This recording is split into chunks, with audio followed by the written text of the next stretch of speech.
আগে একটা ভিডিওতে বলছিলাম না, সব সপ্তাহ একই রকম যায় না। যথারীতি এই শনি রোববারটা এই বরফ টরফ পড়াতে প্রচুর রান্না বান্না করেছি তা না, উইকডেতে আজকে রান্না করতে হচ্ছে। বেশ হেক্টিক একটা দিন গেছে। জোগাড় টোগাড় করে তারপরে ভাবলাম স্নান টান সেরে নিয়েই রান্নাটা করি, কারণ কিরকম পাগল পাগল লাগছিল। আর শীতকালে না আমার বড় চামড়াটা টানে, মানে আমার স্কিন ড্রাই, তাই আরো চামড়াটা টানে। স্নান টান করলে একটু তেল টেল লাগালে বা ক্রিম টিম লাগালে আরাম লাগে, তাই ভাবলাম আগে স্নানটা সেরেই নি। জোগাড় টোগাড় করে নিয়েছি। আর বড় কড়াইতে রান্না করলে খুব বেশি তেল টেল ছেটে না, তো অসুবিধা হবে না। এবার কিসের জোগাড় করেছি আগে আপনাদেরকে দেখাই। কড়াইয়ে তেল বসিয়ে দিয়েছি, দুটো পেঁয়াজ কুচিয়ে নিয়েছি, আদা কুচিয়েছি, রসুন কুচিয়েছি, আর তার সাথে কাঁচা লঙ্কাও কুচিয়ে নিয়েছি। বড় এক আটি পালং শাক ছিল, কুচিয়ে নিয়েছি। হাফ টমেটো কুচিয়ে নিয়েছি, অল্প একটু দই, গোলমরিচ গুঁড়ো, ধনে গুঁড়ো, জিরে গুঁড়ো। এখানে কিছু গোটা গরম মশলা আছে, আর রুটি বানাবো বলে আটাও মেখে নিয়েছি। আগে একদিন ভিডিওতে আমাকে একজন জিজ্ঞেস করছিলেন রুটিগুলো কালো কেন। রুটিটাতে আসলে আমি 3 ধরনের আটা মিশাই, একটা হুইট, একটা বাজরা আর রাগি। এই রাগিটা মেশানোর জন্য এই যে ছোট ছোট ছোট ছোট স্পট দেখতে পাচ্ছেন, এটা রাগির আটার জন্য। এই ছাড়া চিকেন ম্যারিনেট করে ফ্রিজে রেখে দিয়েছিলাম, ম্যারিনেশনে বেশি কিছু দিইনি। একটু নুন, হলুদ আর অল্প একটু প্যাপ্রিকা পাউডার। আমার কাছে রেড চিলি পাউডার শেষ হয়ে গেছে, তাই জন্য আমি প্যাপ্রিকা পাউডার দিয়েছি। ঝাল হয় যে শুকনো লঙ্কা গুঁড়ো, সেটা ব্যবহার করি না। কাশ্মীরি রেড চিলি পাউডারই ব্যবহার করি অল্প অল্প করে। আজকে সেটাও শেষ হয়ে গেছে। কড়াইটা ভালোই গরম হয়ে গেছে, এবার অ্যাড করে দিচ্ছি গোটা গরম মশলা। গোটা গরম মশলার মধ্যে আছে স্টার আনিস, জিরে, লবঙ্গ, এলাচ, দারচিনি। আমার কাছে বড় এলাচ নেই, বড় এলাচও অ্যাড করতে পারেন এইটাতে। এইবার কুচিয়ে রাখা রসুন, কাঁচা লঙ্কা আর আদাটা অ্যাড করে দিলাম। এই রান্নাটায় আমি আদা, রসুন, কাঁচা লঙ্কা কুচিয়ে দিই, তাহলে ফ্লেভারটা বেশ ভালো হয়। আর তেলে প্রথমে পেঁয়াজ না ভেজে আদা, রসুন আর কাঁচা লঙ্কাটা ভাজি। মশলার সাথে আদা, রসুন, কাঁচা লঙ্কাটা একটু হালকা ব্রাউন ব্রাউন ভাজা হয়ে গেলে এইবার কুচিয়ে রাখা পেঁয়াজটা অ্যাড করে দিলাম। পেঁয়াজটা একটু ধৈর্য ধরে ভেজে নিতে হবে। আমার এই রান্নাটা যদি ফলো করেন তাহলে অবশ্যই স্টার অ্যানিসটা দেবেন। স্টার অ্যানিস ফোড়নে দিলে কিন্তু দারুণ গন্ধ বেরোয় এই রেসিপিটাতে, মানে একটা ডিফারেন্ট ফ্লেভার আসে। সবার আগে বলি আজকে বানাচ্ছি কি। পালং শাক কুচিয়ে নিয়েছি, দেখিয়েছেন। আজকে বানাচ্ছি লাহোরি পালক চিকেন। এটা একটা শর্টকাট রেসিপি। আজকে 7:30 বেজে গেছে, খুব বেশি সময় নেই। রাত্রিবেলা রুটি আর মাংস খাওয়া হবে।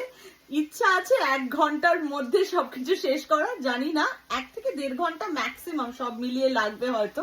আসলে এর মধ্যে কিচেন ক্লিনিং ফিনিং গুলো ইনক্লুডেড, তো তাই জন্যই বললাম টাইমটা। আমার না রান্না করতে ভালোই লাগে, মানে রান্না করাটা আমার জন্য একটা থেরাপির মতো। আমি যে অসাধারণ রান্না করি এইরকম কিছুই বলবো না। নিজের পিঠ নিজে বাজানোর দরকার নেই, মানে নিজের ঢাক পিটিয়ে আর কি হবে।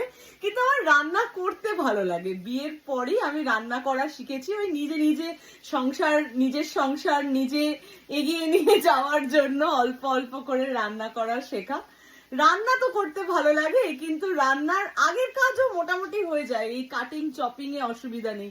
কিন্তু আমার না তারপরে আর ক্লিনিং করতে একদম ভালো লাগে না। কিন্তু তা বললে তো হবে না, তাই আমি চেষ্টা করি যখন রান্না করছি তখনই তাড়াতাড়ি তাড়াতাড়ি মানে প্যারালালি কাজগুলো এগিয়ে নেওয়ার। কারণ একবার বসে গেলে না আর উঠে কাজ করতে ইচ্ছা করে না। পেঁয়াজটা বেশ কিছুটা ভাজা ভাজা হয়ে গেলে এইবার কুচিয়ে রাখা টমেটো অ্যাড করে দিলাম। টমেটোটাও কিছুক্ষণ ভেজে নেব। টমেটো, পেঁয়াজ এগুলো তো ভাজা হতে একটু সময় লাগে। সামান্য একটু নুন দিয়ে দিলাম যাতে তাড়াতাড়ি নরম হয়ে যায়। টমেটো, পেঁয়াজ বেশ ভালোভাবেই ভাজা হয়ে গেছে। এইবার গুঁড়ো মশলাটা ফেটিয়ে নিয়ে চাইলে আরও একটু জলও অ্যাড করে দিতে পারেন মশলাটা ফাটানোর সময়। আমি করি না। প্রথমে দইটা কিছুক্ষণ মিশিয়ে মশলার সাথে টমেটো, পেঁয়াজ, আদা, রসুন, লঙ্কা সব কিছুর সাথে একটু ভাজা ভাজা করে নেব। এবার এই মশলার বাটি ধোয়া জলটা অল্প অল্প করে দেব আর কষাবো।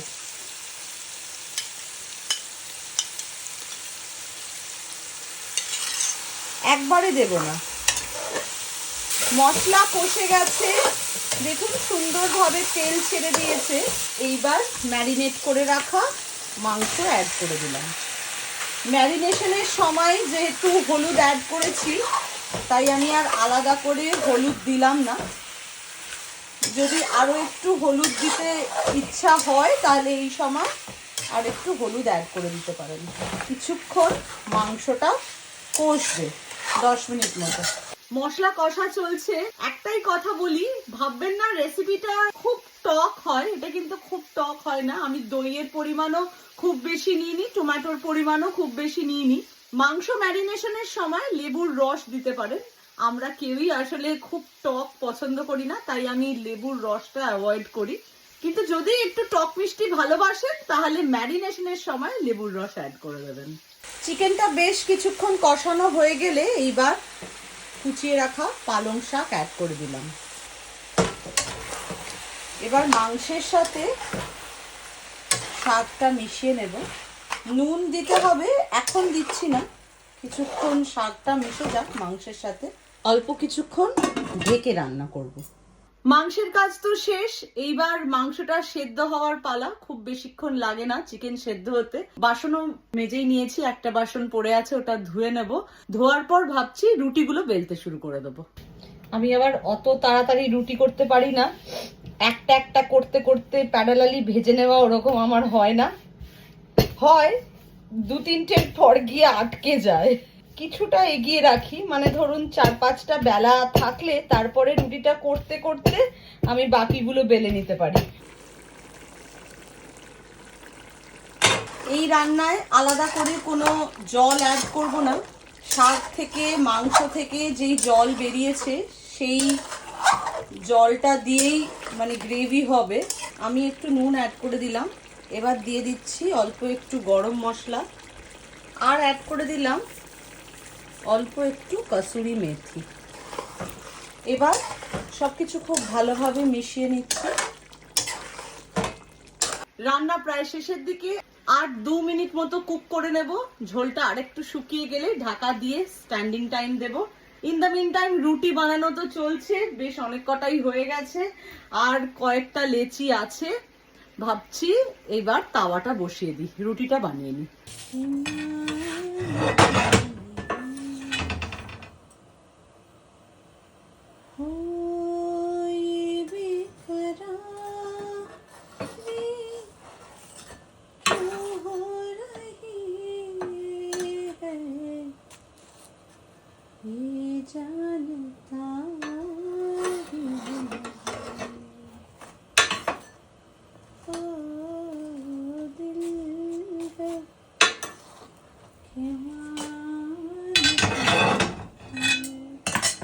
চটজলদি লাহোরি পালক চিকেন রেডি রাত্রিবেলা খাওয়ার জন্য।